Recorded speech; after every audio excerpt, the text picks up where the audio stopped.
오늘 다니엘서 6장 10절 이 말씀을 가지고 비다니엘 콜링이라는 주제, 그리고 예루살렘을 향해 기도하는 현대판 다니엘이 되라 라는 제목으로 여러분과 함께 같이 좀 말씀을 나누겠습니다. 여러분, 다니엘은 포로로 바벨론에 끌려왔지만 하나님의 은혜로 총리가 됐죠. 그런데 그렇게 강할 것만 같았던 바벨론이 이제 메데라는 나라에 의해서 멸망을 당합니다. 그때 메데 사람 다리오 왕이 바로 그때 메데 사람 다리오가 바벨론 왕을 죽여요. 그래서 벨사사를 죽임으로 인하여서 그가 왕이 됩니다. 그것이 다니엘서 이제 5장 30절 31절에 이제 나오게 되지요.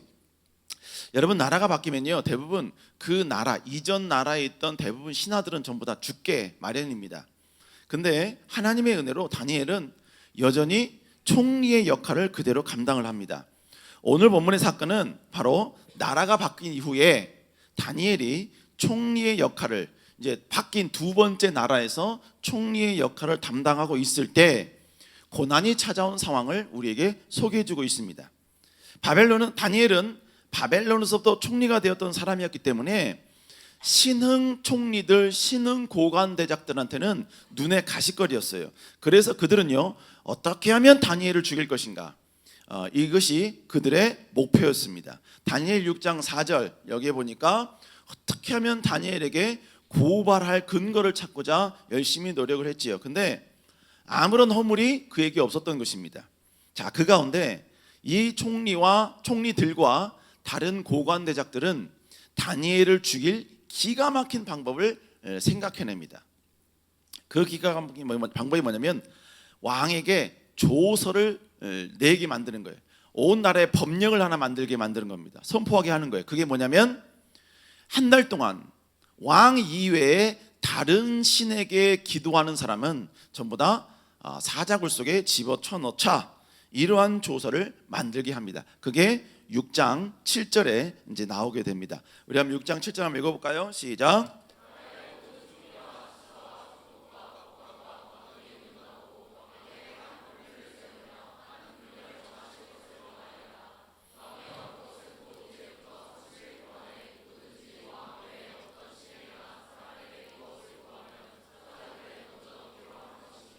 여러분, 이건 철저히 다니엘을 향하여 만들자는 그런 의견이었죠. 자, 그리고 나서 이들은 어떻게 하냐면요, 플랜 B를 만들어놔요. 왜냐하면 지금 왕이 다니엘을 너무 신뢰하거든요. 그러니까 이렇게만 조서를 내면, 그 당시 여러분 왕은 그냥 법 위에 있는 사람이었기 때문에 다니엘이 지금 사자굴 속에 들어가려고 그래. 그러면 야, 미안 이거 없었던 조서로 해, 다 찢어버려, 이렇게 할 수 있기 때문에 왕조차도 조서에 손을 못 대게 왕의 조서에 왕의 도장을 찍자라고 제안을 하죠. 그게 6장 8절입니다. 읽어볼게요. 시작.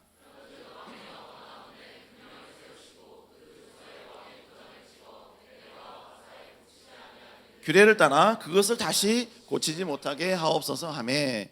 자, 여러분, 이렇게 하자 9절에 보니까 이 왕이 어떻게 하냐면 왕의 조서에 바로 도장을 꽝 찍습니다. 왕의 도장을 조서에 꽝 찍었다는 이야기는 이제부터는 왕도 이 조서를 절대로 변개할 수 없다, 왕도 이 조서를 따라야만 된다, 이렇게 이제 된 것입니다. 자, 여러분, 여기까지 9절까지는 성경은 누구에게 집중하냐면 어떻게 이 조서가 만들어져야 됐고, 그리고 이 조서에 도장이 찍히게 된 그 모든 배경들, 한마디로 이야기하면 다니엘을 죽이려고 했던 사람들이 얼마나 간교했는가, 여기에 포커스를 두고 그들이 행했던 모든 것들을 일거수일투족 전부 다 우리에게 소개시켜 줍니다. 그런데 10절부터는 하나님의 시각을 이제 누구에게 돌리냐면 다니엘에게 돌려요. 이 모든 상황들 속에서 다니엘은 어떤 행동을 했는가, 이 모든 조서가 선포된 그 상황 가운데 다니엘은 과연 어떤 생각을 했고 어떤 행동을 했는가, 이 모든 것을 일거수일투족을 전혀 여러분요 가감 없이 바로 우리들에게 자세하게 이야기해 주고 있습니다. 그 내용이 뭐냐, 바로 6장 10절이죠. 한번 읽어볼까요? 시작.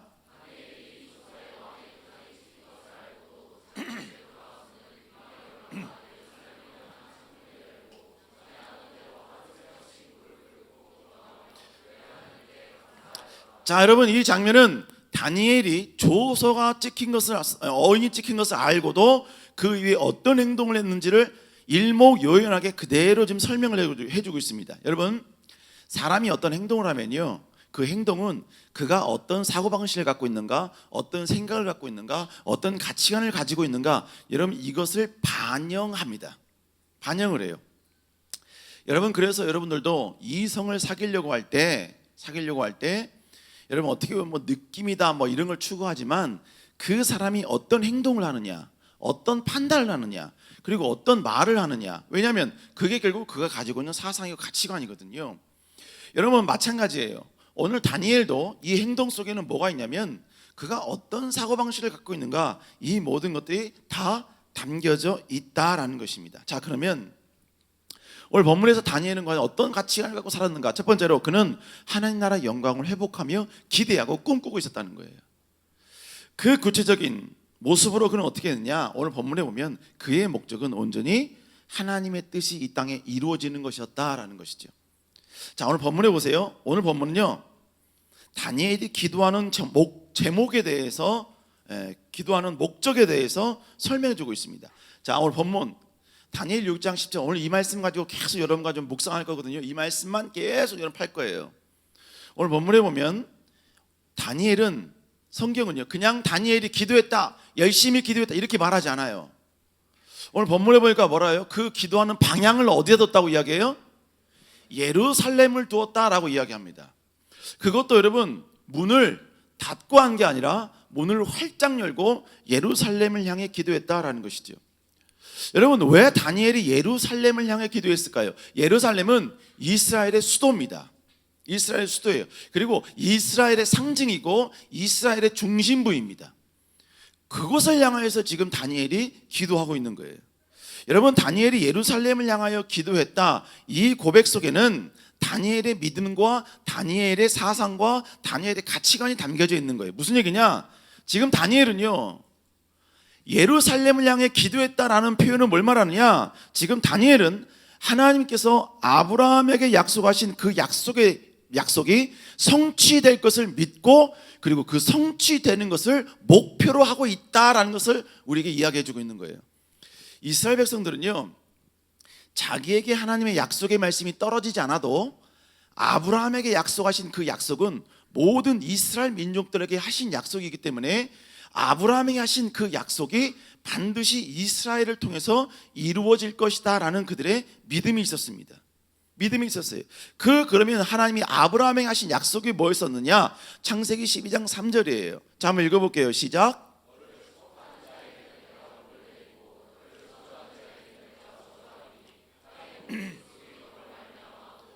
여기서 중요한 게 뭐냐면 땅의 모든 족속이 너로 말미암아 복을 받는다는 얘기예요. 여기서 너란 얘기는 아브라함 당사자를 이야기하지만 이것은 다른 말로 이야기하면 아브라함과 아브라함의 자손들을 말하는 겁니다. 그러니까 하나님께서 아브라함에게 약속을 하신 거예요. 뭐라고? 너와 네 자손을 통해서 온 땅, 온 민족, 온 열방이 복을 받을 것이다. 여러분, 그러면 이스라엘 백성들이 잘되고 그 잘됨을 통해서 온 땅에 축복을 받아야 되거든요. 그런데 지금 당장 다니엘이 있는 지금의 상황은 어떤 상황이에요? 그렇게 쓰임받아야 될 이스라엘, 엄청난 큰 축복을 받아서 다른 민족에게 영향을 미쳐야 될 그 이스라엘이 지금 다른 나라에 의해서 짓밟혀 있는 상황이에요. 지금 메대에 의해서, 바벨론과 메대에 의해서 완전히 짓밟혀서 지금 노예 생활을 하고 있는 상황이라 이것입니다. 여러분, 그러면 어떻게 된 거예요? 하나님의 약속이 성취된 게 아니야. 아브라함에게 하신 그 약속이 지금 그 당대에는 전혀 이루어진 게 아니고, 그리고 이루어질 기미조차 보이지 않는 거예요. 오히려 하나님의 약속이, 신실하신 하나님, 그 하나님이 오히려 신실하지 않으신 하나님이 돼버리는 것이고, 그 약속은 이제 완전히 부서지고 깨어져 버리는 그러한 모습으로 된 것입니다. 그러니까 이 다니엘은요, 이 하나님의 약속이 다시 한번 이스라엘을 통해서 이루어지기를, 이 하나님의 약속이 절대로 여기서 무너지지 않고 이스라엘을 통하여 다시 한번 역사가 일어나기를, 위대한 부흥이 일어나기를 기대하고 고대하는 마음으로 그는 지금 예루살렘을 향해 기도하고 있다는 것입니다. 여러분, 그러니까 지금 그는 지금 뭐냐면 하나님의 약속, 하나님의 계획, 하나님의 소망이 온전히 성취되는 것, 여러분 그것이 그의 최고의 기도 제목이었다는 거예요. 여러분 그는 지금 최고의 축복과 형통을 지금 누리고 있는 상황입니다. 더 이상 높아질 자리가 없는, 올라갈 자리가 없는 그런 위치, 그런 권력, 그런 힘, 그런 부귀를 지금 가지고 있는 거예요. 그러니까 여러분 그는 굳이 하나님의 계획, 하나님의 약속, 하나님의 비전 이런 거 상관없이요, 그냥 그 자리에서 그냥 만끽하면 되는 거예요. 지금 이 시대로 이야기하면 그냥 좋은 차 몰고 다니면서 좋은 거 먹으러 다니면서 내 욕심의 쾌락과 즐거움 그런 거 마음껏 누리면서 여러분 살아도 되는 그러한 상황 가운데 있었다는 겁니다. 그러나 여러분 다니엘은 그러지 않았다는 거예요. 이 모든 축복을 누리는 데 쓰는 것이 아니라 이 축복과는 상관없이 하나님의 나라, 하나님의 계획, 하나님의 그 비전이 이루어지기를 소망하는 마음으로 그는 예루살렘을 향해서 지속적으로 기도하고 있었다라는 거예요. 다니엘의 기도 제목은 이 땅에서의 풍요가 아니었습니다. 다니엘이 하나님께 무릎 꿇는 이유는 이 땅에서의 부귀와 명예, 권력이 아니었어요. 바로 하나님의 약속이 성취되는 것, 하나님의 언약이 이루어지는 것, 하나님의 모든 계획이 바로 온전히 성취되는 것, 그것이 바로 그의 유일한 기도 제목이었다는 것입니다. 두 번째로 다니엘은 하나님의 뜻이 이루어지기 위해서 철저히 하나님을 의지했다는 거예요. 자, 오늘 두 번째 보면요, 오늘 본문에 또 단어를 보면요, 다니엘의 기도의 태도에 대해서 나옵니다. 기도의 태도. 오늘 본문에 보니까 그가 예루살렘을 기도했는데 하루에 몇 번씩 기도했다고 이야기하죠? 하루에 3번씩 기도했다라고 이야기하고 있습니다. 여러분, 하루에 3번씩 기도했다는 얘기는 뭘 말하냐면 그는 철저히 하나님이 이 모든 과정들을 해 주셔야 한다라는 믿음이 있었다는 거예요. 여러분, 내가 진짜 하나님이 해 주셔야 합니다라는 사람은요, 하나님께 기도하는 기도의 횟수가 많아집니다. 하나님 없어도 돼요. 굳이 하나님 역사하지 않아도 됩니다. 그러면 하나님께 기도할 수 있는 상황에서도 기도하지 않아요. 하나님께 부르짖지 않습니다. 왜? 하나님이 없어도 되니까 그런 거예요. 하나님이 없어도 굳이 내 힘으로 충분히 할 수 있으니까 그런 거예요. 오늘 여러분 저녁 때 여러분 전부 다 밖에 다 나가서 조별끼리 밥 먹었죠? 그죠? 여러분 밥 먹으러 갈 때 주님 좋은 밥을 내게 주십시오 라고 기도한 사람 있어요? 좋은 음식을 내게 주십시오. 영양가 있는 음식을 내게 주십시오. 같은 음식을 시켰을지라도 정말로 영양가 있는 음식을 내게 주십시오 라고 기도한 사람이 있어요? 없죠. 왜 없어요? 굳이 주님이 그렇게까지 하실 필요가 없는 거예요. 왜? 내 주머니에 돈이 있거든요. 이 돈이면 굳이 주님이 개입하지 않아도 되는 거예요. 주님 그냥 쉬세요. 이건 내가 알아서 할 테니까 주님 그냥 쉬세요. 뭐예요? 그러니까 기도하지 않는 것이죠. 그러나 이건 하나님이 해주셔야 됩니다. 이건 하나님이 역사해 주셔야 됩니다. 이런 소망이 내 안에 있으면요, 여러분 하나님께 끊임없이 기도하는 거예요. 끊임없이. 일어나도 기도하게 되는 거, 걷다가도 여러분 그 생각이 나면 하나님께 기도하는 것이고, 화장실 가서도 기도하게 되는 것이고, 밥 먹다가도 기도하게 되는 것이고, 모든 경우에 기도하게 되는 거예요.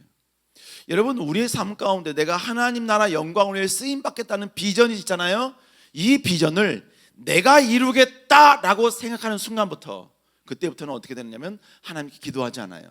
그리고 뭐예요? 내가 이루어야 되니까 때로는 신앙도 져버립니다. 내가 하나님의 비전을 이루기 위해서 내가 이 비전, 내 힘과 내 노력과 내 수고를 가지고 이 모든 걸 비전을 이루어야 되니까 시간이 없는 거야. 수많은 사람 만나야 되는 거야. 그러니까 뭐예요? 하나님께 나아가는 모든 노력, 하나님께 나아가는 모든 예배, 하나님께 무릎 꿇는 모든 시간, 이게 이제 더 이상 무의미해지는 거예요. 그러면 결국 어떻게 돼요? 여러분, 아주 명분은 좋아, 하나님 나라 영광이야. 그런데 여러분, 내 힘으로 이루면 하나님께 감사하지도 않습니다.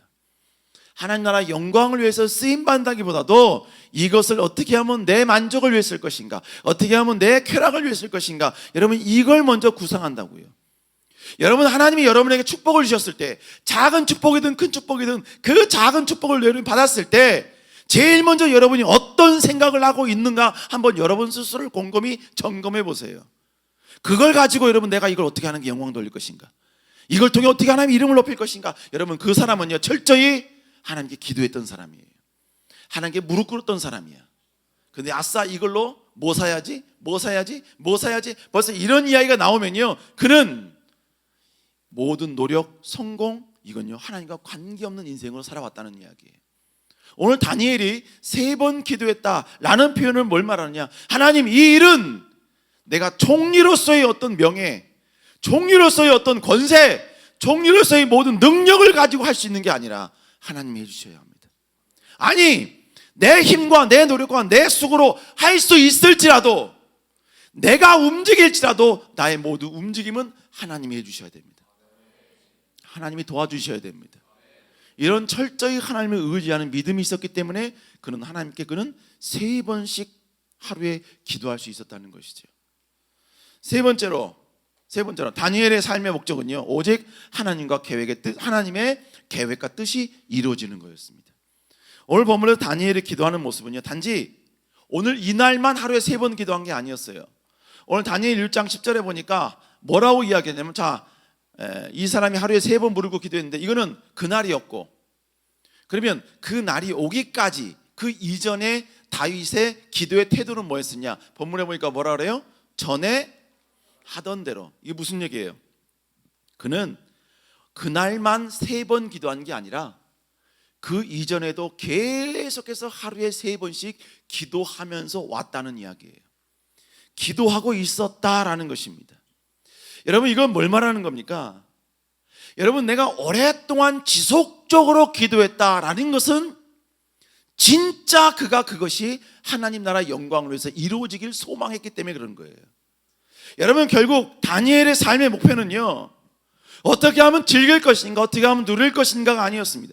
어떻게 하면 하나님 나라 영광을 위해서 자신이 쓰임받기는, 또 여러분요 하나님의 뜻, 하나님의 계획이 온전히 이루어지길 원하는 것, 이것이 그의 목표였고 그의 기도 제목이었다는 거예요. 심지어 그의 기도조차도 하나님의 뜻을 이루는데 쓰임받는 도구가 되길 원했다는 것입니다. 하나님의 뜻이 이루어지기 위해서 자신의 지위, 자신의 명예가 쓰임받기를 간절히 그는 소망했다는 거예요. 여러분 진정으로 하나님이 내게 주신 명예와 권력과 능력과 부귀, 여러분 심지어 생명 젊음까지도 하나님 나라 영광을 위해 쓰임받겠습니다 라고 끝까지 전부터 기도해온 사람은요 하나님의 영광을 위해서 내 모든 것을 잃어야만 될 때, 내가 손해를 봐야 될 때 진짜 하나님의 영광을 위한 목적이 분명했던 사람은 가감없이 내려놓게 됩니다. 가감없이 포기할 수 있게 되는 거예요. 가감없이 그 모든 것을 하나님께 드릴 수 있는 사람이 되는 거예요. 여러분 지금 다니엘은 바로 이런 가치관을 가지고 살아왔던 사람이었습니다. 다니엘이 위대한 이유는요, 지금 하나님이 10절서부터 다니엘에게 집중하신 이유는 다니엘이 새 나라가 바뀌었음에도 불구하고 여전히 총리가 되는 똑똑함이 있었기 때문이 아니에요. 그 새 나라가 바뀌었음에도 총리의 역할을 하고 있는 지혜와 처세술과 능력과 인맥 관리가 있었기 때문에 하나님은 그에게 집중하는 게 아니에요. 그는 어떤 신분, 어떤 조건, 어떤 상황일지라도 하나님 나라 영광, 하나님의 계획, 하나님의 비전이 성취되기를 간절히 소망했기 때문이에요. 자신의 그 모든 것들, 자신의 모든 가진 것들, 자신의 그 모든 것들이 그것을 위해 쓰임받기를 소망했기 때문에 하나님은 모든 이스라엘 백성들과 또 그 시대에 살고 있는 수많은 사람들 가운데 지금 다니엘에게 집중하고 있는 것입니다. 여러분 느헤미야도 마찬가지죠. 느헤미야도 여러분 페르시아의 술관원이었습니다. 그러나 여러분 그는 예루살렘으로 돌아가 52일 만에 예루살렘 성벽을 재건을 합니다. 예루살렘을 보호했던 그 성막을, 성을 있잖아요, 두르는 성을 재건을 해요.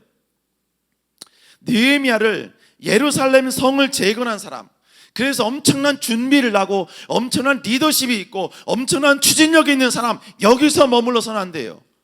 왜 느헤미야가 예루살렘 성벽을 재건했을까요? 하나님의 계획, 하나님의 뜻, 아브라함에게 주셨던 그 약속이 이루어지려면 예루살렘부터 여러분 그 역사가 시작돼야 되는데 예루살렘이 회파됐거든요.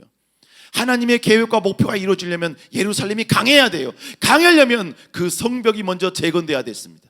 그렇기 때문에 느헤미야는 자신이 지금 술관원이라는 그 직분, 그 능력을 총동원하여서 하나님의 계획, 하나님의 목표, 하나님의 비전을 이루기 위해 그가 쓰임받았다는 거예요.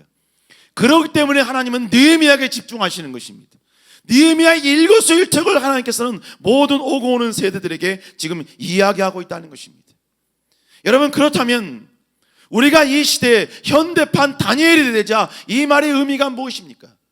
여러분, 이 가운데 혹시 현대판 다니엘이 되자 그래서 우리 총리가 되자, 축복받자, 우리 해가 지나면 지날수록 우리의 모든 통장에 뒷부분에 공짜가 하나씩 들어가자 여러분, 그럴 여러분요 기대와 그런 소망으로 왔다면 우린 잘못된 거예요. 여러분, 멋진 자리, 멋진 차, 좋은 많은 물질, 많은 권력을 갖자는 의미가 아닙니다. 여러분, 현대판 바로 누굽니까? 다니엘이 되자 이 말의 의미는 하나님의 생각, 하나님의 계획, 하나님의 마음에 집중하는 자가 되자는 것이에요. 그것이 나의 비전이 되고 그것이 나의 기도 제목이 되고 그것이 나의 소망이 되자는 이야기예요. 내가 성공해야 되는 이유, 내가 높아져야 되는 이유, 내가 꿈을 향하여 전진해야 되는 이유, 내가 꿈을 갖게 된 이유, 내가 지금 공부해야 되는 이유, 내가 노력해야 되는 이유, 내가 성공해야 되는 이유가 나의 모든 쾌락이 아닌 하나님의 비전을 이루고 하나님의 계획을 성취하는 일에 쓰임받겠다는 여러분 이런 거룩한 내 마음에 소망이 있는 사람이 되자는 거예요. 여러분, 그게 바로 현대판 다니엘이 되는 모습이라는 것입니다. 우리 사랑청 여러분, 여러분이 그런 여러분 될 수 있기를 다시 한번 주의 이름으로 축복합니다. 그러면 우리는 이 세상에서 어떤 존재가 되어야 될까요? 하나님의 뜻, 하나님의 계획, 하나님의 비전이 나의 비전이 되고, 물론 좋아요. 물론 좋습니다. 하나님의 비전이 나의 비전이 되고 너무 아름다워요. 우린 그렇게 돼야 돼요. 근데 하나님 비전이 뭐예요? 하나님의 계획이 뭐예요? 하나님의 소망이 뭐죠? 여러분, 하나님의 소망이 뭔지 모르는데, 하나님의 계획이 뭔지 모르는데, 하나님이 바라보시는 것, 하나님이 집중하시는 것, 하나님이 성취하고 싶으신 것, 여러분 그것을 모르는데 어떻게 여러분 하나님의 비전이 내 비전이 됩니까? 어떻게 여러분 나의 기도가 하나님의 비전과 일치된 기도 제목이 될 수 있습니까? 어떻게 나의 삶이 하나님이 원하시는 하나님의 비전을 이루는 일에 여러분 동조할 수 있고 여러분 동역할 수 있냐 이거예요. 여러분, 그러므로 중요한 건 뭘 말하느냐? 바로 하나님의 계획이 뭔지를 알아야 돼요. 하나님의 소망이 뭔지를 알아야 됩니다. 여러분, 근데 여러분, 우리 하나님 어떤 분이시냐? 우리 하나님은요 절대로 하나님의 계획과 마음을 숨기시는 분이 아니에요. 하나님은 드러내시는 분입니다. 알려주시는 분이에요. 그게 결국 뭐예요? 그게 바로 성경이에요. 성경. 근데 여러분, 하나님은 절대로 한 번 하신 말씀을 변개치 않으세요. 무슨 얘기예요? 여러분, 예수 그리스도가 왔다 그래서 아브라함에게 하신 약속이 전부 다 부셔지고 빠개지고 전부 다 막 뒤집어 엎어지고 찢겨지고 이걸 하나님이 다 무시하고 그런 게 아니에요. 하나님은 여전히 아브라함에게 하신 그 약속을 그대로 이루시고 그대로 성취하시면서 예수 그리스도를 통해 그 모든 약속을 완성해 가시는 거예요. 그러니까 여러분, 예수 그리스도를 보기 이전에 우리가 뭘 봐야 되냐면 이스라엘이 그렇게 기대하고 그렇게 소망 갖고 그렇게 여러분의 약속을 붙들고 있었던 아브라함의 약속을 우리가 한번 봐야 돼요. 여러분, 성경에 보면 아브라함의 약속을 뭐라고 말씀하셨습니까? 하나님께서요. 자, 다시 한번 읽어볼게요. 시작.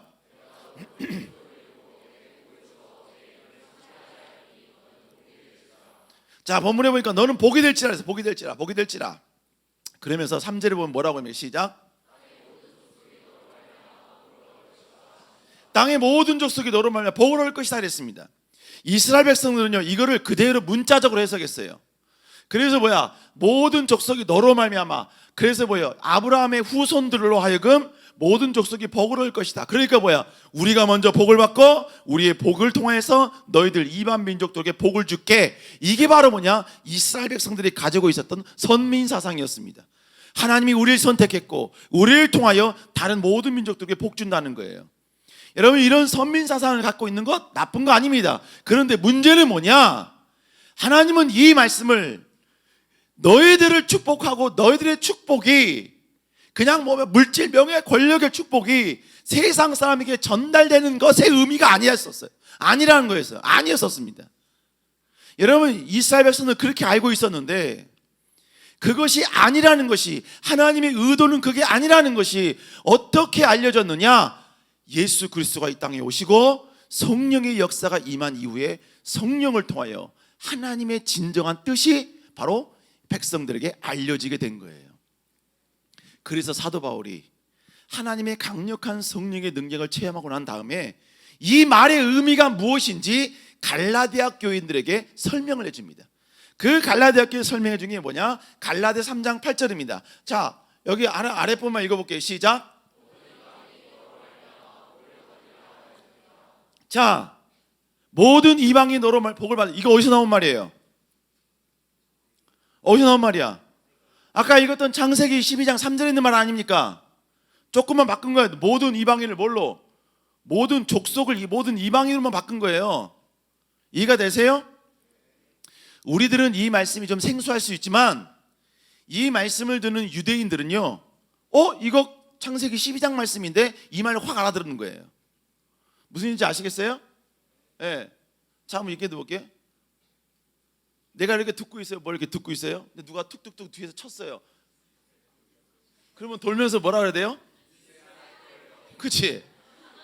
그러면서 뭐 해야 돼? 춤추면서 가야지. 자, 보세요. 지금 청년들은 이어폰을 듣고 있을 때 뒤에서 툭툭 치면 뉴진스에 바로 이렇게 나오죠. 그럼 이게 뭐예요? 하나의 여러분이 가지고 있는 사고방식이라고요. 무슨 얘기인지 알아요? 이스라엘 백성들은 이 말이 나오면 뉴진스의 그거인 것처럼 이스라엘 백성들은 이 말씀이 나오면 벌써 창세기 12장 말씀이구나 딱 알아듣는다고요. 자, 그런데 이 말씀의 의미가 뭐냐? 그 위에 나와요. 하나님이 이방을 뭘로? 믿음으로 말미암아 뭐로 정하실 것을? 의로 정하실 걸 성경에 미리 알고. 자, 무슨 얘기예요? 하나님이 이방인을 믿음으로 말미암아 의로 정하신다라는 표현은 뭘 말하냐면 믿음으로 말미암아 그를 구원하신다라는 표현이에요. 하나님은 이방인들을 구원하려고 아브라함의 믿음을 통하여 먼저 그들을 구원하고 그 아브라함의 후손들을 통하여 모든 민족들에게 복을 받게 하신다는 얘기예요. 그러면 이 복은 뭐와 연결되는 거예요? 뭐와 연결되는 거예요? 이 의와 연결되는 거예요. 그러므로 결국 하나님께서 모든 민족에게 너로 말미암아 복을 받을 것이다 라는 이 진정한 하나님의 뜻이 바로 여러분 사도 바울을 통해서 그 의미가 무엇인지 이제 우리에게 드러난 거예요. 나타난 거예요. 그것이 바로 뭐였습니까? 바로 복음이었다고요. 그러면 이방인이 너로 말미암아 아브라함과 너희 자손으로 말미암아 복을 받는다 그랬는데 아브라함과 아브라함의 자손이 누구예요? 그가 바로 예수 그리스도이십니다. 그러니까 결국 여기서 말씀하신 건 뭘 말하느냐? 모든 이스라엘의 역사들 가운데 결국 너희들에게 메시아 예수 그리스도를 내가 보낼 것이다. 그를 통하여 이제부터 모든 열방이 복을 받을 것이다. 그 복이 뭐예요? 바로 구원입니다. 모든 백성들이 하나님께 돌아오는 거예요. 예수 그리스도 앞에 돌아오는 거예요. 하나님께서 이스라엘 백성들을 맨 처음에 여러분 선택하신 이유가 뭐냐? 이스라엘 백성들을 제사장 나라를 만들 목적이었어요. 무슨 얘기입니까? 아직 온 땅들은 하나님을 알지 못해. 그러니까 이스라엘 백성들을 축복함을 통하여서 축복받은 이스라엘 백성들 보면 모든 백성들이 저 백성들이 왜 하나님을 믿지? 왜 저렇게 잘 살지? 왜 저렇게 축복받지? 하나님을 믿는구나. 우리 하나님께 돌아가야지. 여러분, 이러한 제사장, 즉 하나님과 믿지 않은 자들을 연결시키는 그런 중간자적 역할을 감당하기 위해서 하나님이 이스라엘 백성들을 선택한 거예요. 그런데 이스라엘 백성들은 그 하나님의 계획에 전혀 집중하지 못하고 반응하지 못하고 결국 이들이 했던 일이 뭡니까? 우린 복 받으면 돼. 축복 받으면 돼. 엄청난 많은 걸 누리면 돼. 여러분, 그러면서 결국 뭐였어요? 그 축복 주셨을 때 그 축복으로 하나님이 아닌 우상을 섬기기 시작한 거죠. 그러니까 결국 뭡니까? 제사장의 역할을 하나님이 여러분 치신 거예요. 너희는 안 되겠다. 그래서 결국 뭡니까? 하나님이 그들을 바벨론에 여러분 70년 동안 포로 생활하게 된 겁니다. 여러분 그 생활 가운데 여전히 다니엘은 하나님의 이 놀라운 계획이 성취되기를 간절히 하나님께 기도하고 있었다는 거예요. 간구하고 있었다는 것입니다. 그러면서 그렇기 때문에 3장 그런 거예요. 여러분 그래서 여러분 마지막 하나님 예수님께서 승천하시면서 승천하신 이후에 하나님의 뜻을 알 수 있는 방법이 없으니까 하나님께서는 그때 어떻게 하셨어요? 하나님의 영을 바로 이 백성들에게 나눠준 겁니다. 그게 결국 뭐예요? 바로 말세에 내가 내 영을 모든 육체에게 부어주겠다는 거예요.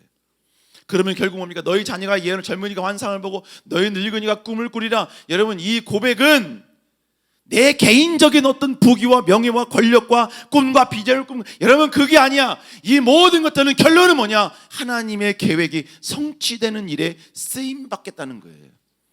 그런 환상을 볼 것이고 그런 비전을 꿈꿀 것이고 그런 예언을 할 것이고 여러분 이 고백이 여기에 다 포함된 것입니다. 자 그렇다면 여러분 결국 보세요. 그러니까 성경에 보면 하나님의 강력한 성령의 역사가 임했을 때, 성령의 불의 역사가 임했을 때, 하나님의 영, 그 영이 우리 육체 가운데 임했을 때 나타난 현상이 뭐였어요? 영혼곤이었습니다. 영혼곤이었어요. 왜요? 그게 하나님의 계획이었거든요. 하나님의 계획은 뭡니까? 이 땅에는 온 백성들이 다 여호와 앞에 돌아와 여호와를 찬양하는 거예요. 여호와를 경배하는 겁니다. 여호와를 송축하는 거예요. 여러분 신약 성경은 하나님의 계획이라는 관점에서 크게 네 가지로 나눌 수가 있습니다. 네 부분으로. 첫 번째는요, 사복음서예요. 이 사복음서는 뭐냐면 하나님의 복음이 어떻게 예수 그리스도를 통해 증거됐냐예요. 두 번째는 뭐냐? 사도행전입니다. 하나님의 복음이 예수님을 통해 완성된 게 사복음이고, 두 번째는 그 완성된 예수님을 통해 완성된 이 사복음이 어떻게 온 땅 가운데 전파되기 시작했느냐, 전파되었느냐, 이게 두 번째 사도행전의 기록이 됩니다. 세 번째 서신서예요. 이 서신서는 뭐예요? 하나님의 복음이 전파된 곳에 교회가 세워졌거든요. 교회의 진정한 의미가 무엇인가? 교회 안에서 이루어지는 여러 가지 많은 사건들을 어떻게 해결할 것인가? 그리고 교회는 어느 방향으로 가야 될 것인가? 이게 서신서에 나와 있습니다. 맨 마지막 네 번째 요한계시록입니다. 요한계시록은요, 복음이 온 땅 가운데 전파된 이후에 말세에는 어떻게 될 것인가? 이것을 이야기한 게 요한계시록입니다. 여러분 결국 하나님께서 아브라함에게 약속하셨던 그 약속이 점점점 여러분 시간이 지나면서 예수 그리스도를 통해 완성이 되고, 그 완성된 여러분 하나님의 계획이 다시 한번 성령의 임재를 통하여 이제는 각 사람들을 통하여 온 땅 가운데 퍼지기 시작한 거예요. 증거되기 시작하는 것입니다. 그리고 모든 여러분의 신약 성경의 27권은 하나님의 계획, 하나님의 목표, 하나님의 이 소망에 집중하여서 모든 27권을 기록하고 있다는 것이죠. 여러분 그래서 여러분 예수 그리스도도 마찬가지죠. 예수 그리스도가 이 땅에 오신 목적이 뭡니까? 예수 그리스도가 이 땅에 오신 목적이 뭐예요? 여러분 읽어볼까요? 시작.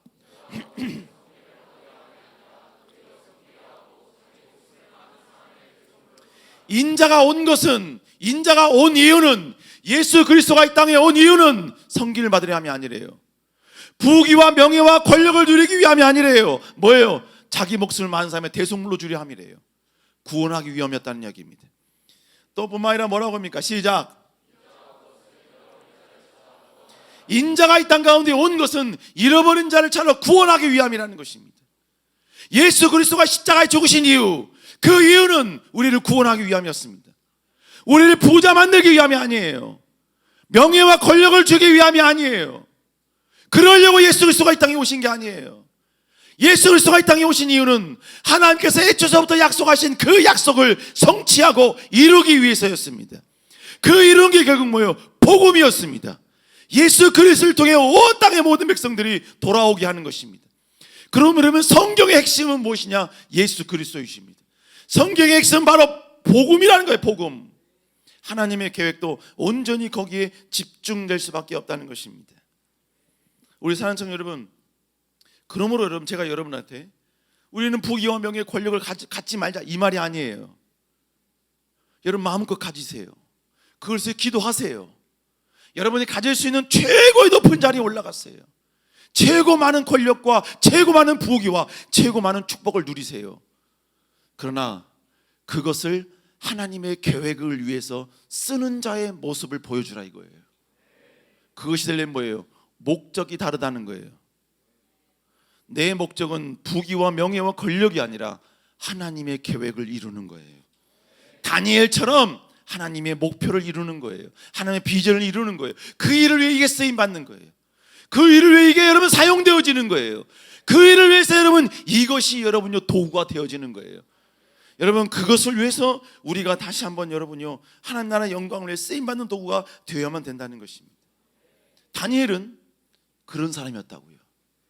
그렇기 때문에 그는 그 상황에서 예루살렘을 향하여 창문을 열고 하나님께 기도했다는 거예요. 조금 있다가 여러분 그가 예루살렘을 향하여 창문을 열고 3번 기도한 것의 의미가 뭔지 조금 있다가 이야기할 거예요. 이야기할 겁니다. 그게 의미가 뭐냐면 알고도예요. 알고도라는 단어입니다. 알고도라는 단어. 이 알고도의 단어가 얼마나 여러분 귀한 단어인지 몰라요. 어찌됐건 여러분 하나님의 계획은 하나님의 백성들이 주께 돌아오는 거예요. 수많은 영혼이 주께 돌아오는 거예요. 여러분 그러므로 여러분이 4박 5일간 여기서 행했던 모든 것들은 철저히 하나님의 계획에 동역한 거예요. 하나님의 일에 여러분 함께한 거예요. 그러니까 거기에 감격이 있는 겁니다. 거기에 은혜가 있는 거예요. 그러니까 여러분 하나님이 여러분의 기도에 응답하시는 거예요.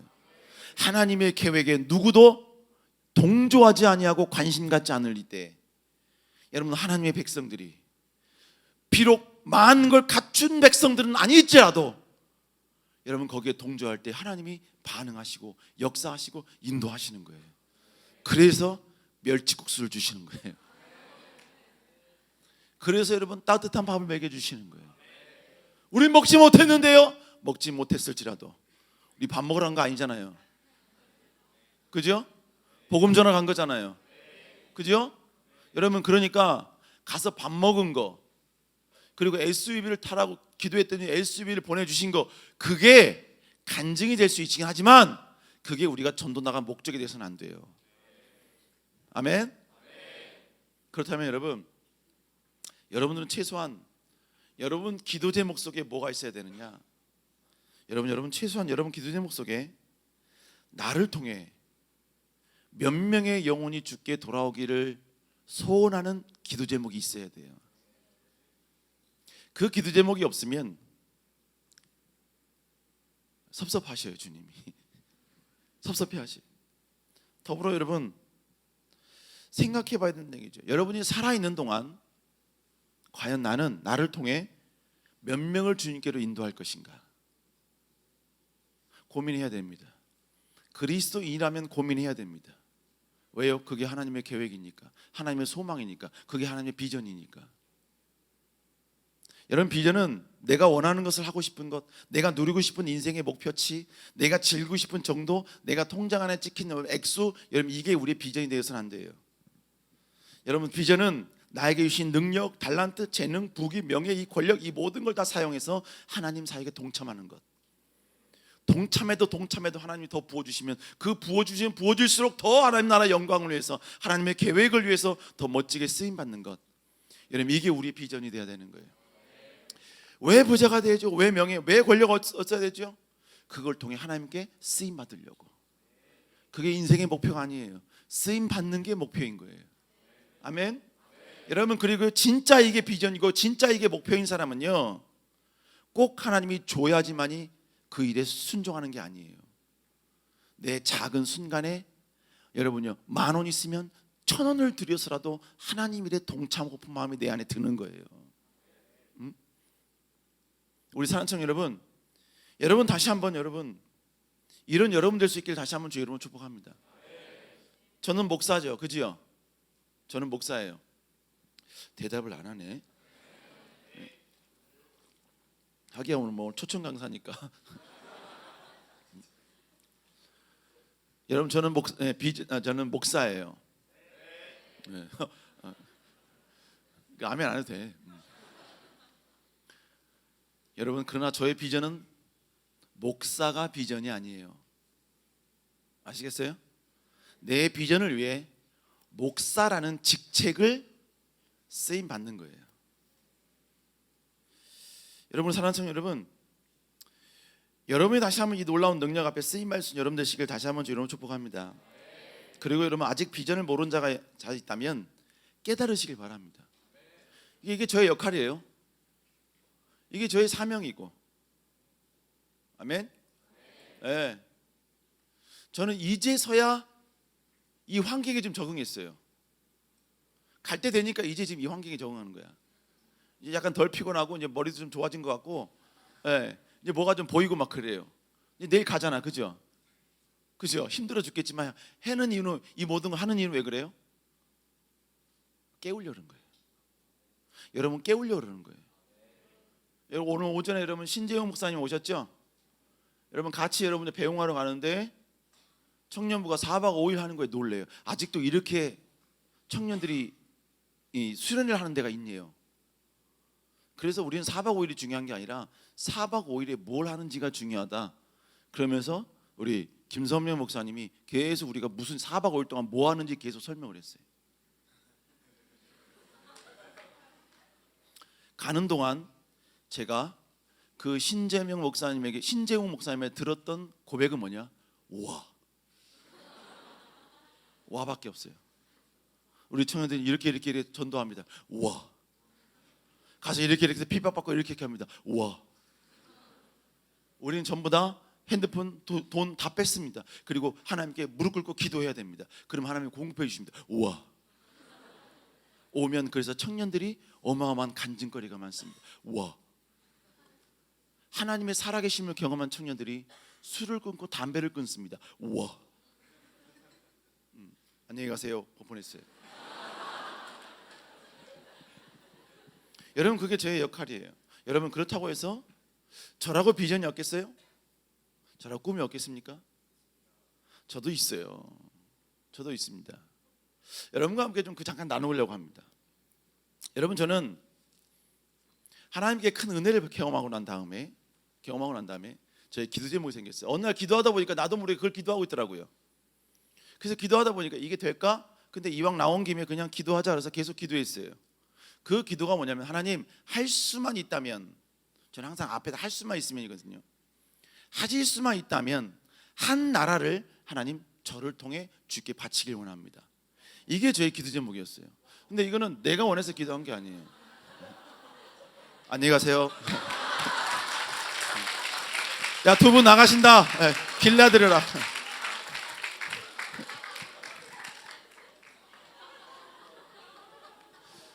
여러분, 그래서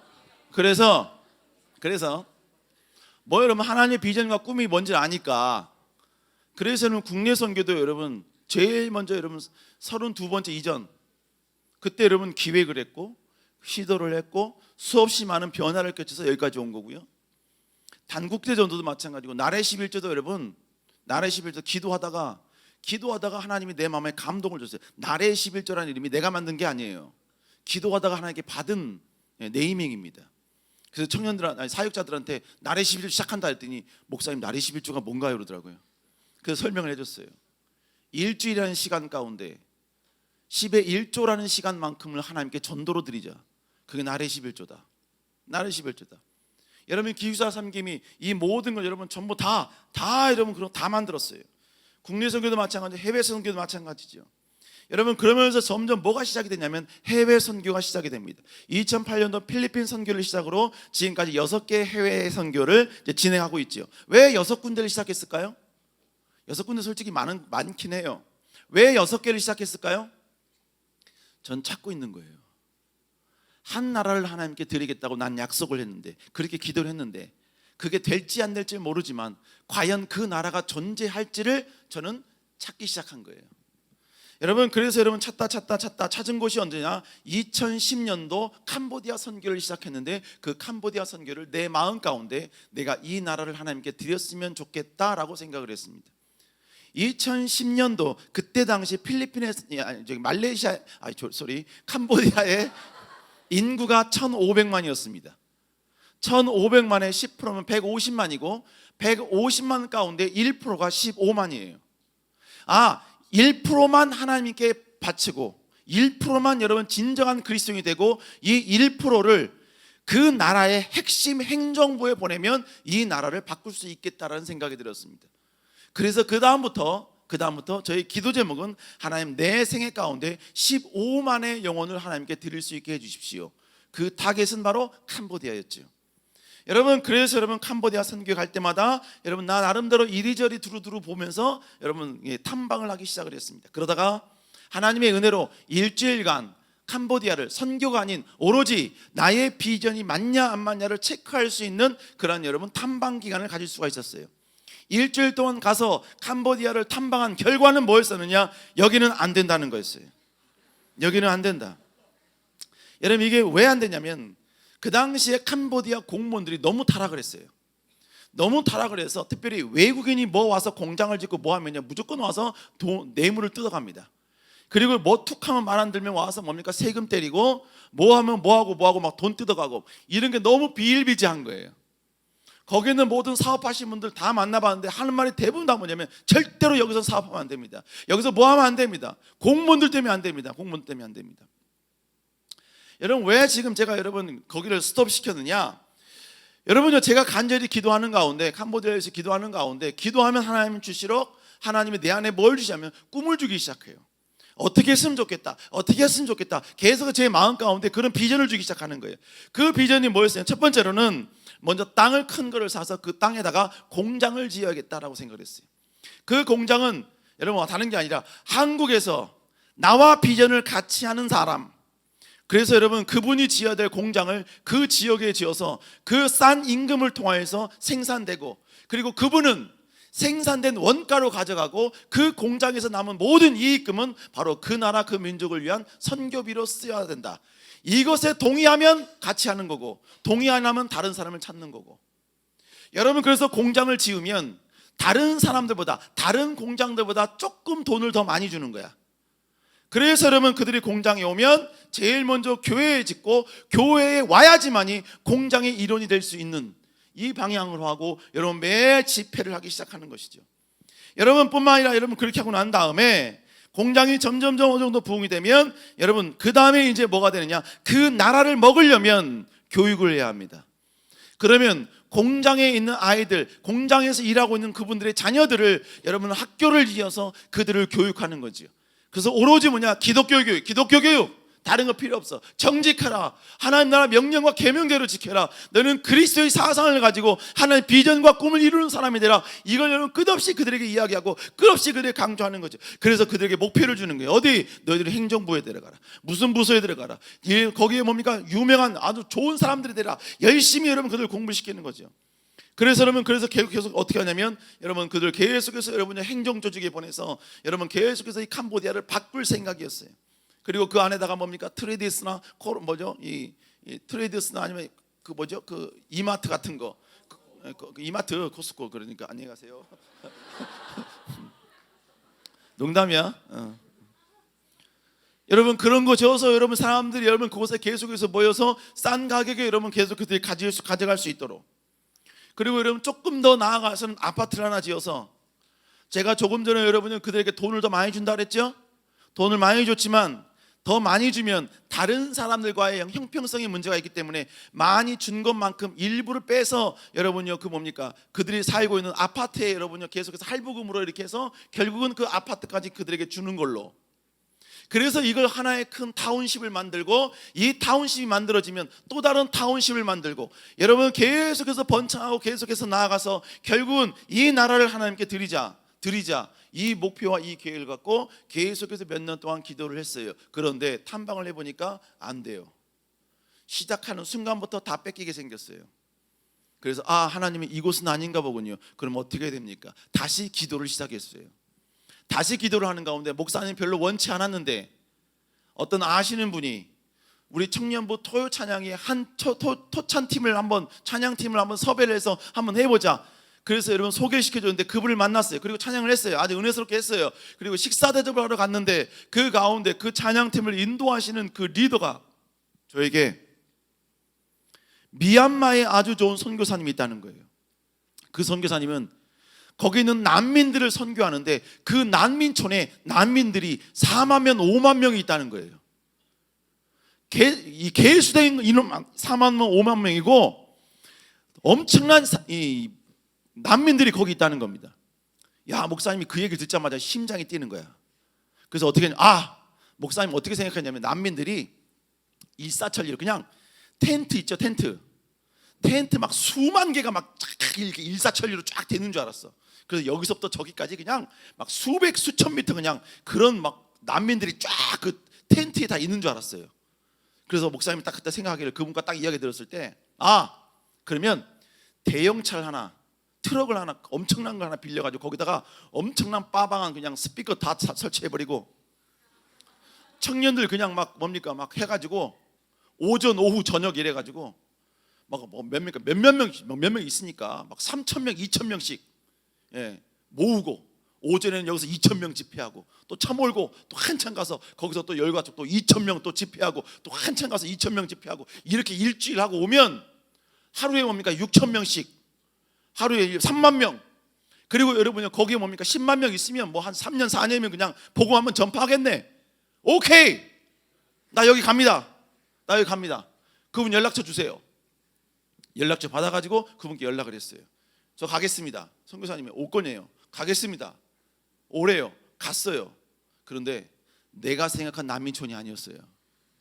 가보니까 밀림에 유엔이 여러분요 엄청난 큰 여러분 큰 지역에다가 지금 뭡니까 저걸 쳐가지고 이 울타리를 쳐서 그 밀림 안에 사람들이 자유롭게 사는 거예요.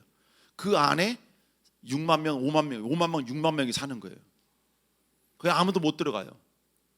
여기서 어떻게 집회를 합니까? 어떻게 집회를 해요? 그런데 문제는 뭐였냐면 근데 그 안에 신학교가 600명이 있고요. 초등학교, 중학생이 거의 1,000명씩 있는 거예요. 거기 한 분이 난민임에도 불구하고 그 한 분이 그 모든 걸 다 조직해 만들어 놓은 거예요. 너무 멋지더라고요. 그러면 여기도 아닌가? 그랬는데 그때 어떤 일이 벌어졌냐면 그때 아웅산 수치라는 분이 미얀마의 대통령이 됩니다. 물론 그분이 대통령이 되지 못했지만 그러면서 어떻게 했냐면 미얀마에 있던 사람들이 원래는 버마군에 의해서 쫓겨나서 여러분 가까이 있는 태국 국경을 넘어온 거거든요. 그러면서 점점 다 어떻게 하냐면 이제 자기 나라로 들어가기 시작을 합니다. 근데 자기 나라로 들어갔는데 결국 어떻게 돼요? 집이 없어. 그러니까 이 사람들 어떻게 밀림에다 그냥 막 집을 짓는 거야. 그 밀림에서 살기 시작하는 거예요. 그러면서 선교사님이 저한테 뭐라고 말하냐면요, 이 사람들한테 집을 지어주고 그냥 해주면 너무 좋을 것 같은데요. 그냥 이것도 밥 먹으면서 아주 이야기한 게 아니라 그냥 지나가다가 목사님한테 그렇게 해주면 되게 좋은데 이러면서 그냥 쑥 지나간 거예요. 근데 목사님은 기도하고 있었기 때문에 그 고백이 하나님의 음성으로 들린 거예요. 그래요? 그럼 어떻게 하면 좋지요? 그분과 서로 이야기하는 가운데 여러분 제 마음 가운데 목사님이 하나님이 주셨던 그 캄보디아에 주셨던 그 비전과 꿈이 여기서 성취되면 되겠다라는 것을 어느 정도 직감을 하게 됩니다. 그러려면 뭐가 돼야 돼요? 거기다 집을 지어야죠. 집을 짓고 그 집에 있는 가운데다가 교회를 짓고 그리고 그들을 다시 한번 살 수 있는 어떤 타운십을 하나 만들어주고 또 다시 한번 이동을 해서 또 하나의 타운십을 만들고 이래서 결국 미얀마의 양곤을 향해서 점점점 나아간다면 가능도 하겠다. 물론 미얀마가 6천만 명입니다. 6천만 명 가운데 여러분요 15만 명이 만약 된다 해도 쉽지 않아요. 그럴지라도 제가 여러분 타겟으로 잡은 그 족속이 카렌족입니다. 카렌족이에요. 카렌족이 약 150만이 있습니다. 150만이 있어요. 가능하겠다. 그러려면 어떻게 되느냐? 이거는 선교사님께 맡기면 안 돼. 어떻게 되냐? 집을 아주 잘 지어야 돼요. 집 짓는 아주 그거에 탁월한 사람이 있어야 돼. 그리고 집만 지면 되는 게 아니라 그 집을 짓고 난 다음에 그 타운다운 여러분 상태를 만들어야 돼요. 그 안에서 자급자족이 돌아가야 돼. 이 모든 걸 하려면 그것에 탁월한 NGO가 필요했습니다. 그 NGO가 누구였냐면 바로 헤비타트였습니다. 그러면 그 다음 타겟은 뭐냐? 이제 헤비타트와 함께 이제 움직이는 거였죠. 근데 여러분 목사님은 그때 헤비타트를 전혀 몰랐어요. 근데 너무나 다행스럽게 그때 헤비타트에 우리 청년이 한 명이 거기에 있었습니다. 그 청년과 함께 헤비타트의 여러 가지 많은 일들을 이야기하기 시작을 했어요. 그리고 목사님이 거기 가서 설교도 하고, 그리고 그들에게 브리핑도 하고, 여러분 계속해서 그들과 관계를 갖기 시작을 했습니다. 그러는 가운데 한국 헤비타트에서 이 사업이 가능하겠다. 근데 헤비타트 사업의 원칙이 있는데, 그 나라의 사업은 그 나라 헤비타트가 해야 돼요. 그러니까 미얀마 사업은, 우리가 하려는 그 미얀마 사업은 바로 미얀마 헤비타트가 해야 됩니다. 근데 미얀마 헤비타트가 너무 힘이 없어. 3명밖에 없어. 그러면 결국 뭐냐? 한국 헤비타트에서 해야 돼요. 그러려면 한국 헤비타트에서 다른 나라의 사업을 하려면 그 아시아 태평양 전체 지구를 통괄하는 AP 헤비타트, 전체 통괄하는 중심 헤비타트 본부가 있는데, 그 본부에서 허락을 해야 합니다. 그래서 그 본부에 프로포즈를 올립니다. 그리고 본부에서 이 사업을 보고 이 사업이 가능하다는 것을 직감을 하고 미얀마에 바로 답사팀을 보냅니다. 그 답사팀 가운데 우리 청년이 포함되죠. 저도 갔으면 했는데 가봤자 아무런 의미가 없기 때문에, 아무도 없기 때문에 그냥 저는 안 가고 기도만 했어요. 결론적으로 헤비타트 AP 본부에서 이 사업은 타당하다, 한국 헤비타트에서 해도 된다라는 승인을 얻었습니다. 여러분, 그래서 결국은 어떻게 되느냐? 이제 시작하면 돼요. 하기만 하면 됩니다. 모든 헤비타트에 관련된 모든 내 마음 가운데 생각과 사고와 이 모든 방향과 이 모든 추진 계획은 이미 제 머릿속에 있었습니다.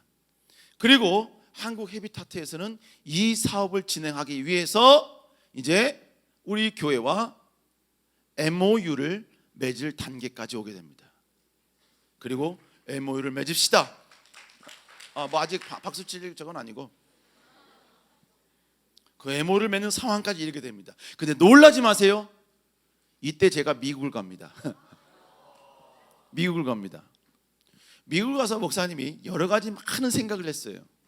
왜 하나님 나를 미국에 보낸 겁니까? 이제 막 MOU를 맺자고 저쪽에서 막 이야기 나오는데 왜 나를 미국에 보냈습니까? 그런 가운데 목사님은 오전에는 미국 교회를 예배를 드렸고, 오후에는 한인 교회를 예배를 드리기 시작했어요.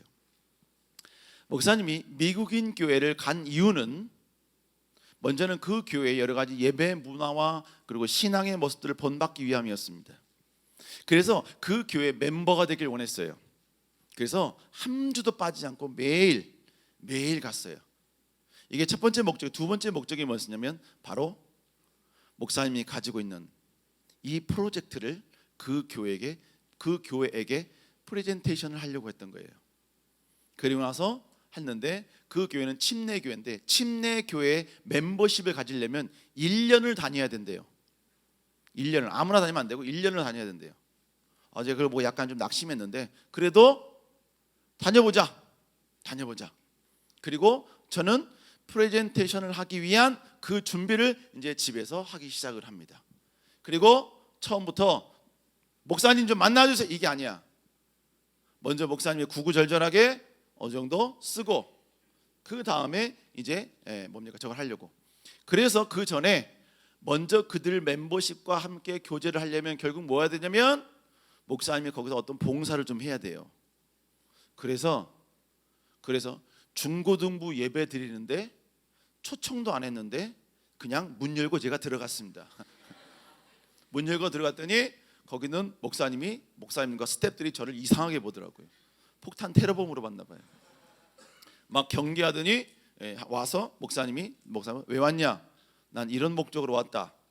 그랬더니 그분이 그러려면 먼저 메일을 보내라 그러더라고요. 그래서 메일을 보냈어요. 그랬더니 미국에서는요, 어떤 자원봉사를 하려면요, 발런티어를 하려면 항상 뭐가 있어야 되면요, 내 범죄 기록이 있어야 됩니다.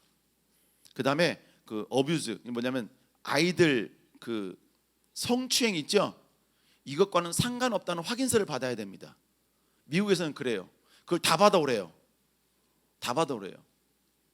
그거 받는데 한참 걸리거든요.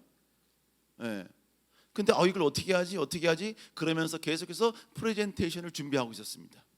근데 여러분 놀라지 마세요. 그때 코로나가 터집니다. 코로나가 터져요. 그래서 그 교회 셧다운 됩니다. 그리고 모든 교회가 다 셧다운 됩니다. 그렇게 2년이 흐릅니다. 뭘 해야 되지? 난 뭘 해야 될까? 왜 하나님 이 상황에서 이렇게 되는 거죠? 근데 여러분, 내가 곰곰이 생각해 보니까 만약에 목사님이 미국 가기 전에 MOU 맺어서 시작을 했으면 코로나 때문에 거기 있는 것 전부 다만 쑥대밭됩니다. 그리고 여러분 지금 거기 계속 내전 중이죠? 내전 중이에요. 내전 중이라는 얘기 뭘 말하냐면 지금 버마군이 지금 카렌족들을 계속 공격하고 있습니다. 그래서 이 사람들이 다시 쫓겨나고 있어요. 그래서 그들이 있는 터전, 집 터전을 전부 다 쑥대어 만들고 다 부시고 있습니다. 이런 상황에서 만약에 이 사업을 시작했었으면 지금까지 지어놓은 모든 것들이 다 무너지게 되는 것이죠. 목사님이 생각했을 때, 야, 이건 하나님의 뜻이었나 보다. 하나님의 계획이었나 보다. 여러분 어찌됐든 간에 여러분요, 이건요 솔직히 말하면 그래서 저는 이것을 여러분 잘 알고 있는 바로 세덴 타운 프로젝트가 바로 이렇게 해서 탄생이 된 거예요. 어떤 청년들이 계속 저한테 묻습니다. 목사님, 그건 진행이 되고 있는 거 맞습니까? 하고 있을 겁니까? 여러분, 그건 목사님 계획이 있는 겁니까? 여러분, 제가 지금은 부목사이기 때문에 그것을 실행할 수는 없습니다. 그러나 여러분, 저는 계속해서 기도하고 있습니다. 언젠간 하나님이 이루어질 거라고 믿습니다. 왜냐하면 이루어지지 않으면 저는 너무 편해요. 누가 손해예요? 누가 손해예요? 하나님 손해예요. 목사님 때 할 수 있을까요? 못할 거라고 봅니다. 못할 거라고 봐요. 타운 하나도 못 지을 수도 있을 수도 있습니다. 아니면 터닦다가 끝날 수도 있어요. 아니면 비전만 공유하다 끝날 수도 있습니다. 그러나 다음 세대가 반드시 이 비전과 함께 전지에 나갈 걸로 난 믿습니다. 내가 아니면 다른 누군가가, 이 비전을 공유하는 다른 누군가가 분명히 이 모든 일을 할 거라고 저는 믿습니다. 왜요? 이게 하나님의 계획임을 알기 때문입니다. 이게 하나님의 비전임을 알기 때문인 것입니다. 여러분, 제가 여러분께 왜 이 말씀 드리느냐, 내가 무슨 비전인지 모르겠는데, 내가 어떤 꿈인지 모르겠는데 여러분 걱정하지 마세요. 모세도 그의 나이 80세에 자기의 비전을 깨달았어요. 하나님의 사역, 하나님의 계획에 동참하는 방법, 구체적인 방법을 깨달았습니다. 여러분, 요셉도 마찬가지예요. 요셉도 그가 30세가 훨씬 넘어서 그도 그때 깨달았습니다. 아브라함도 여러분 75세 때 여러분 하나님이 자기를 하나님의 그 놀라운 계획에 아름답게 여러분 편입시켰다는 것을 깨달았습니다. 여러분 뭘 말씀드리느냐, 내가 구체적으로 여러분 하나님 나를 어떻게 쓰임받을 것인가, 어떻게 내가 할 것인가 지금 몰라도 돼요. 몰라도 돼요. 여러분 그런 비전을 갖고 기도하면서 지금 여러분이 하고 있는 데 최선을 다하고 있으면 됩니다. 열정적으로 하고 있어요. 그리고 여러분 그 하나님의 비전이 깨달았을 때 그때 실행하면 되는 거예요. 아멘. 돈 많이 버세요. 아멘. 높은 자리에 올라가세요. 그래서 여러분 아직까지 목사님이 여러분한테 너 얼마 헌금했으면 좋겠다, 나는 아직까지 그런 말 해본 적 없습니다. 그죠? 목사님이 너 얼마 헌금했으면 좋겠다 있어요? 없죠? 없어요. 목사님 와이프한테는 하지, 목사님 딸한테는 하고 아들한테는 하지, 너 얼마해 라고 이야기하지 누구한테도 여러분 저는 헌금 이야기하지 않습니다. 여러분이 감동되면 하는 것이죠. 그리고 내가 여러분한테 뭐 나 좀 도와달라 이런 말 한 적 없어요. 절대 없습니다. 도와줄 상황도 아니고 나 넉넉해 풍성해 하나님 많이 주셔서 여러분 누구도 여러분 하지 않았어요. 가장 힘들 때 미국 유학 갔을 때도 누구에게도 여러분 저는 전화하지도 않았고 누구에게도 카톡 전화하지 않았어요. 왜? 하나님의 공급하심을 믿기 때문에. 그러나 여러분 제가 언젠가 여러분에게 이야기할 겁니다. 언젠가 반드시 여러분에게 얘기할 겁니다. 너 하나님 영광을 위해서 헌금해라. 교회 하나, 집 하나 좀 지어라.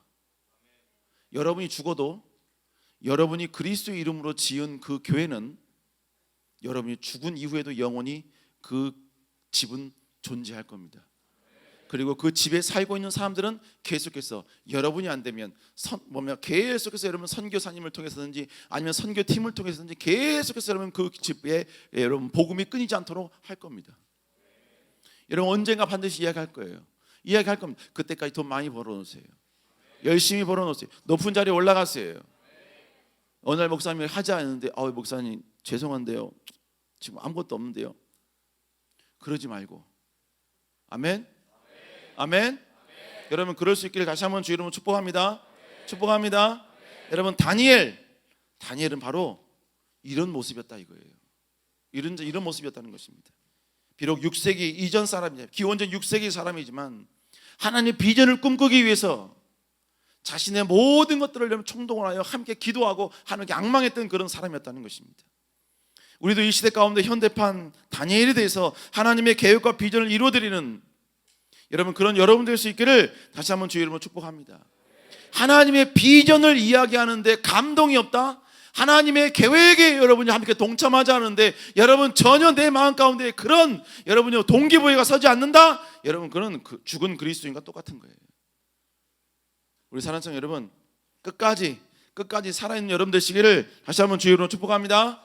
축복합니다.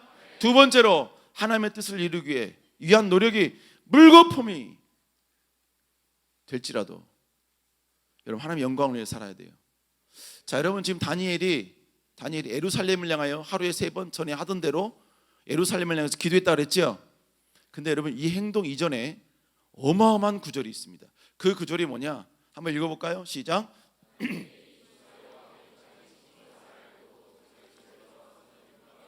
자 보세요. 뒤에 여러분요 예루살렘을 위해서 기도하고 이 모든 것들은 앞에 나온 이 한 구절 이후에 있었던 일이에요. 그게 뭐였어요? 본문에 보니까 이 조서에 왕의 도장이 찍힌 것을 알고도라는 단어예요. 여러분 지금 다니엘은 총리이기 때문에 이 조서가 어떻게 만들어졌는지 그리고 거기에 도장이 찍힌 것의 의미가 무엇인지 이 다니엘은 명확하게 알고 있었다는 것입니다. 그걸 알았다는 거예요. 이 알았다는 의미가 무엇이냐? 첫 번째로 다니엘은요 자신의 원수들이 자기를 죽이려고 한다는 걸 알았어요. 나는 하나님 나라 영광을 위해서 기도하고 있는데 그 하나님의 영광을 위해서 기도하는 그 모습, 그 노력을 빌미 삼아 다니엘을 죽이려고 하고 있다고요. 여러분 지금 이 사람들은 다니엘은요 전혀 여러분요 그 왕 앞에서 흐트럼이 없는 사람이었습니다. 그렇기 때문에 여러분 이 사람들은 어떻게든지 이 사람을 죽이려고 지금 왕의 어인의 도장을 찍게 만든 거예요. 그리고 다니엘은요 이 자기를 죽이려고 했던 이 사람들이 왜 이 모든 작업들을 했는지 그는 명확하게 알고 있었다는 거예요. 철저히 자기를 죽이려고, 철저히 다니엘이 그 시신조차 남지 않고 여러분요 갈기갈기 찢겨 죽이려고 사자굴 속에 들어가는 이런 놀라운 여러분 새로운 법을 만들었다는 것을 그는 알았다는 겁니다. 여러분 그러니까 지금 다니엘은요 예루살렘을 향하여 두 문을 열고 그곳을 향하여 하던 대로 3번 기도하면 그는 그들에게 죽습니다. 죽어요. 그는 죽을지라도 하고 있습니다. 죽을지라도 예루살렘을 향하여 문을 열고 있습니다. 예루살렘을 향하여 두 무릎을 꿇고 하던 대로 3번 기도하고 있다는 거예요. 알고 있음에도 불구하고. 뿐만 아니라 여러분 이 알고도의 의미가 뭐냐? 여러분 자기를 사랑해주는 왕마저도 자기를 도울 수 없다는 걸 알았어요. 조금 전에 말씀드렸죠. 어인이 찍히면 왕도 어쩔 수 없다는 걸 말씀드렸죠.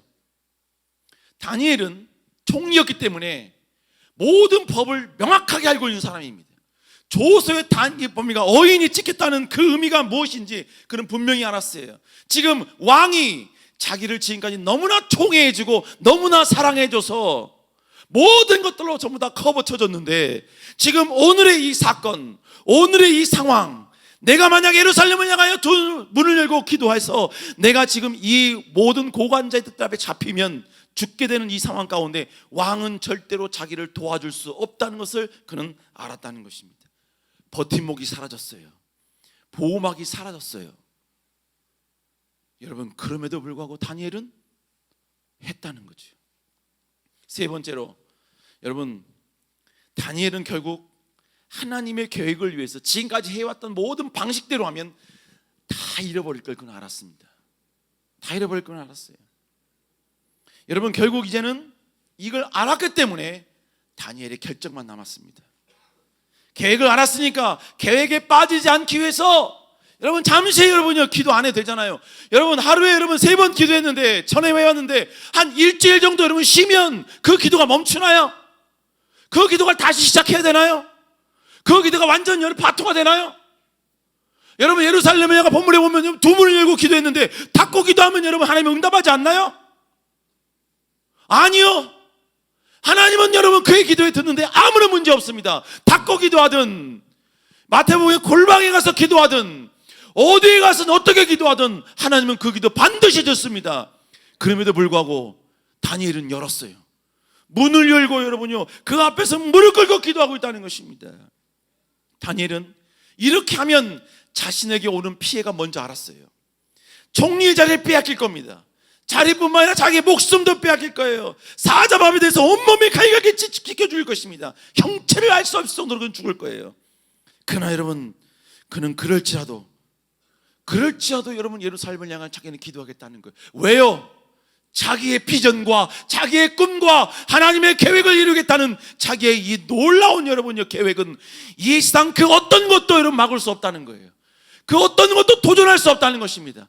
내가 모든 걸 다 빼앗기고 다 잃어버린 한이 있더라도 내가 하나님 나라 영광을 위해서 기도하고 거기에 최선을 다하는 모든 노력을 조금도 멈추지 않겠다는 거예요. 뿐만 아니라 여러분요 그는 선언하고 있는 거예요. 모든 사람들 앞에 선언하고 있는 겁니다. 너희들이 날 죽이려고 한다고? 그래 한번 해보자. 하나님이 역사하실 것이다. 그러나 혹 하나님이 역사하지 않는다 할지라도 나의 사명은 여기서 끝난다 할지라도 내가 전혀 하나님의 역사를 위해 하나님의 빚을 이루는데 큰 일을 하지 못한다 할지라도 그리고 내 사명이 여기서 이렇게 끝난다 할지라도 나는 마지막까지 하나님 나라의 영광을 위해서 나는 기도하고 나는 꿈을 꾸고 나는 전진하겠다는 것입니다. 사랑하는 여러분, 우리는 바로 이런 놀라운 역설적인 신앙이 우리에게 필요한 것입니다. 하나님의 계획과 하나님의 비전에 쓰임받는 것이 내 목숨보다 귀하고 하나님의 계획에 내가 동참하는 것이 하나님이 내게 주신 그 어떤 축복보다 중요하고 하나님의 소망과 하나님의 비전을 위하여 내가 어떤 것을 잃어버린다 할지라도 그 모든 걸 수용할 수 있는 진정으로 하나님을 존중히 여기는 자의 모습, 바로 이 모습이 우리에게 필요하다는 것입니다.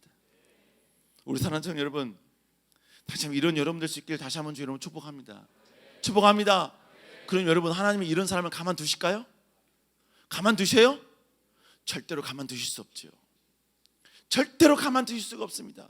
그러면 여러분 결국 하나님은 어떻게 됩니까?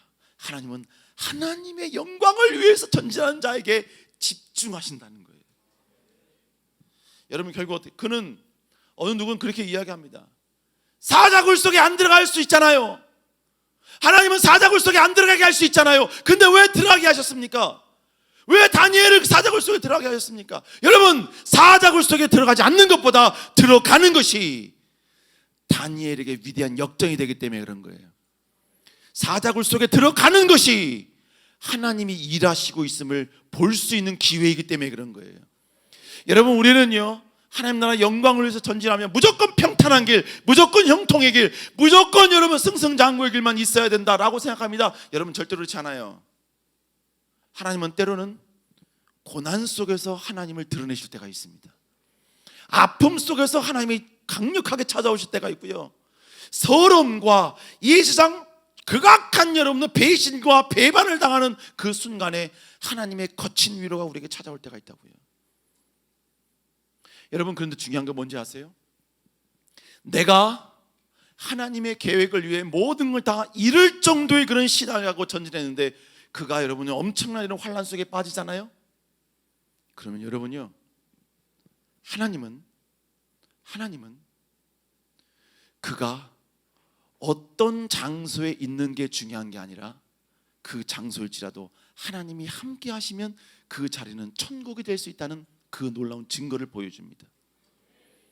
여러분 다니엘은 결국 들어갔지요. 근데 여러분 성경에 보면 다니엘을 향하여 다니엘이 나오면서 뭐라고 말하냐면요, 왕이시여 걱정하지 마옵소서, 주의 천사가 사자들의 입을 봉하여 나를 해하지 못하겠습니다 라고 이야기해요. 무슨 얘기예요? 다니엘은 사자 굴 속에서 천사가 하는 모습을 본 거예요. 사자의 그 입을 막으신 걸 본 거예요. 아멘? 아멘? 이걸 그 현장에서 보고, 왜? 하나님이 지금 그에게 집중하고 계시니까, 그를 지금 바라보고 있으니까. 믿습니까? 이게 시간이 너무, 물론 이제 한두 개 끝날 거니까 갑자기 목사님이 군대 이야기가 생각났는데 별로 해주면 안 될 것 같은데, 시험 들 것 같은데, 나중에 기회가 되면 합시다. 나중에 기회가 되면 합시다. 두 번째, 여러분, 하나님은요 절대로 하나님의 영광을 위해 도전하는 자를 보호하신다. 이게 뭐예요? 아까 이야기했죠? 그죠? 자, 그럼 첫 번째로 하나님 위기 속에서 하나님의 기적을 경험한. 자, 다니엘 6장 22절. 자, 읽어보고 시작.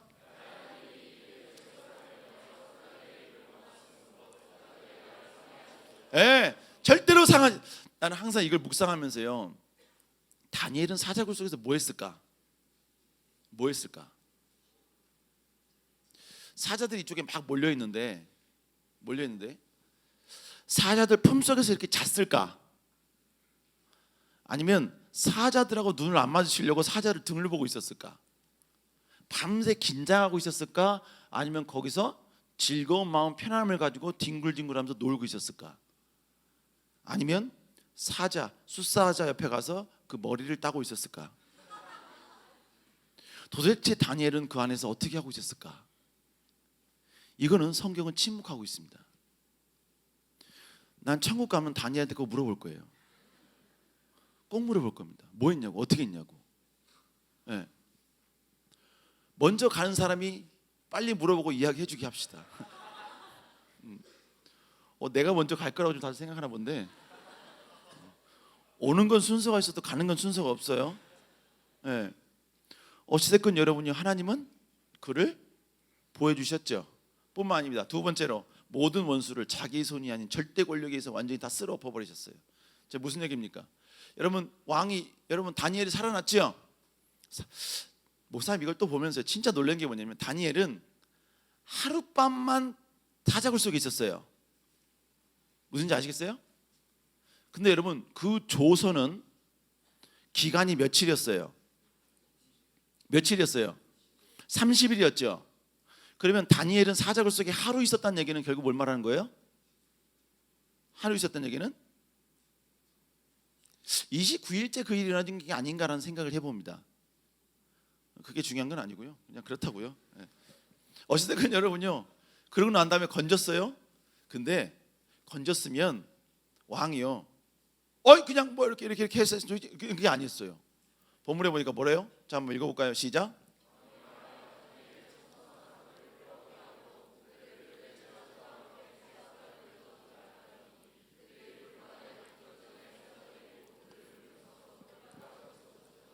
자, 본문에 보니까 뭐라 그래요? 다니엘을 참소한 그들을 끌고 오래 하게.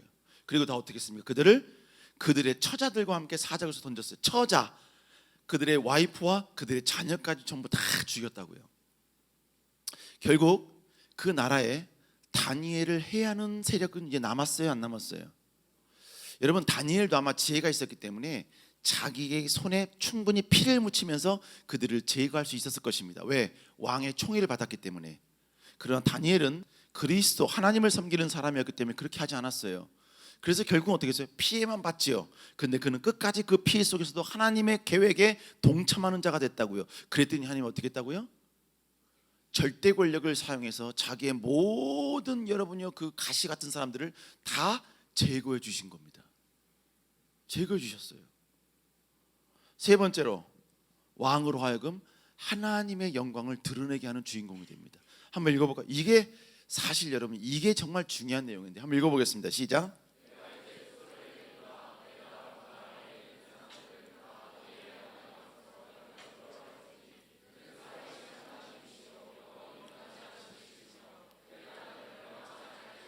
그의 권세는 무궁한. 여러분, 지금 이 고백이 누구의 고백이냐? 지금 다리오 왕의 고백이에요. 메대 왕의 고백입니다. 여러분, 그 당시 왕은 자기가 섬기는 신이 있습니다. 심지어는 자기가 신이 되기도 해요. 그런 존재가 지금 다니엘을 건지고 난 다음에 뭐라고 하냐면, 다니엘이 믿는 하나님을 송축하고 있고 경배하고 있고 선언하고 있고 외치고 있다는 것입니다. 모두가 다 두려워하라는 거예요. 그는 살아계신 하나님이시요 영원히 변치 아니할 것이며 그 나라는 멸망치 아니할 것이고 그의 권세는 무궁하다는 거예요. 뿐만 아니라 그 다음 구절에 뭐라고 합니까? 그는 구원도 하시고 건져내기도 하시고 땅에서든 하늘에서든 이적과 기적을 행하시는 분이시라는 거예요. 여러분, 이 고백은 하나님이 이스라엘 백성들을 통하여 고백받고 싶은 내용이었습니다. 이 고백은 하나님을 섬기는 자들의 입을 통하여 선포하고 선언되기를 원했던 내용이었어요. 그런데 지금 누가 이걸 선언하고 있습니까? 하나님을 믿지 않는 이방인의 왕의 입을 통해 이게 선포되게 만들었습니다. 그 결정적인 역할을 했던 사람이 누구였어요? 다니엘이었습니다. 다니엘이었어요. 여러분, 이 고백이 있은 이후에 그 나라가 어떻게 됐겠습니까? 하나님을 섬기고 하나님을 외치고 하나님을 전하는 자들이 핍박받았겠어요? 아니요. 뭐라고 이야기합니까? 여러분, 하나님을 여러분이 저거한 사람들 여러분 뭡니까? 이렇게 선포했는데 누가 여러분이 하나님을 전거하고 하나님을 외치는 데는 반항하고 누가 거부하겠습니까?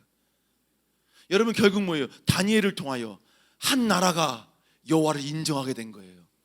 다니엘을 통하여 여러분이요 한 왕을 통하여서 여러분 선언되게 만들었고 선포되게 만들었다는 것입니다.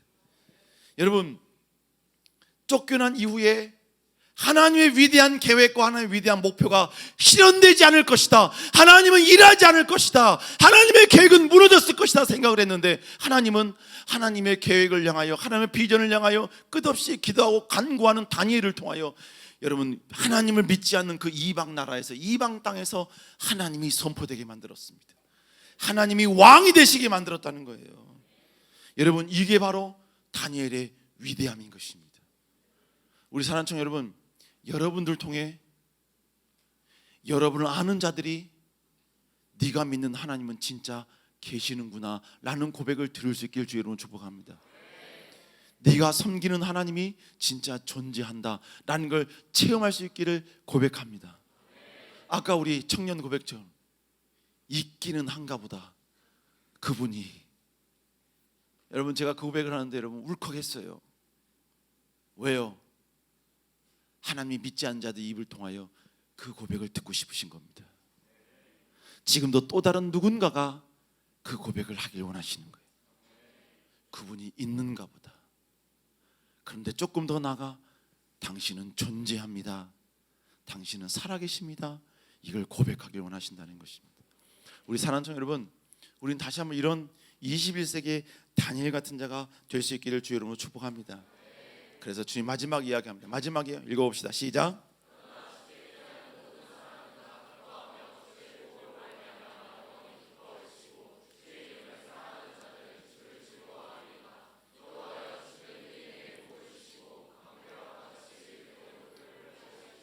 사랑하는 여러분, 이 말씀이 여러분 삶을 통하여 증명되길 주의 이름으로 축복합니다.